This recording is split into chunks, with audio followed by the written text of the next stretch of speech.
Now, last game I want to get to, USC versus Utah.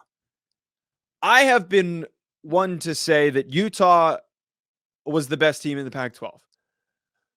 I was corrected heavily after their loss against UCLA.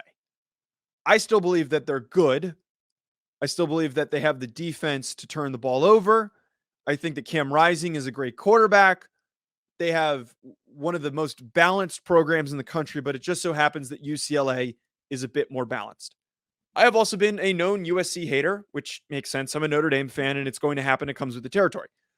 I want to sit here and say to you, and I was fully prepared to, but when I did my digging, I did my notes, and I did my research on this game, I was fully prepared to sit here and say Utah is going to beat USC. It's just not going to happen.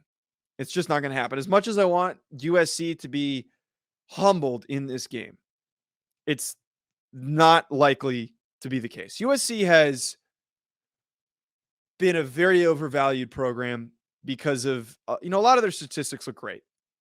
They have the second most defensive touchdowns in the country. They have one of the best turnover margins.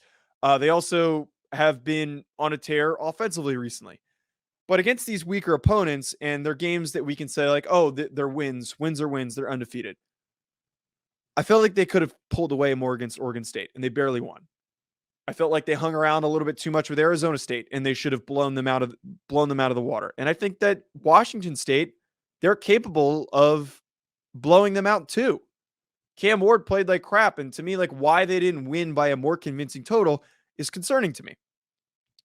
But right now, Utah is on the downturn a little bit. They were mistake prone and turned the ball over against UCLA, facing off against a defense that is turning the ball over and taking the football back unlike any team in the country. And maybe that statistic is overvalued because of weak opponents that they're playing.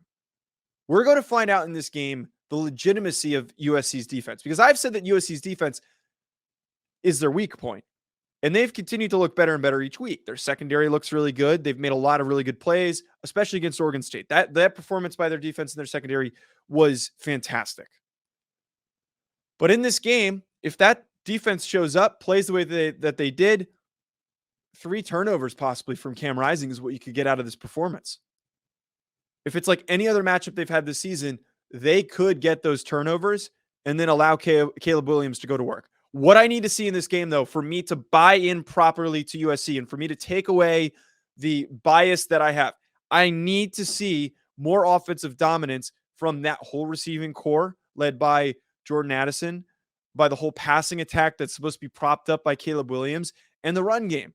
Travis Dye. We need a fat scoring total. I need a fat scoring total hung on them, which I haven't really seen this season.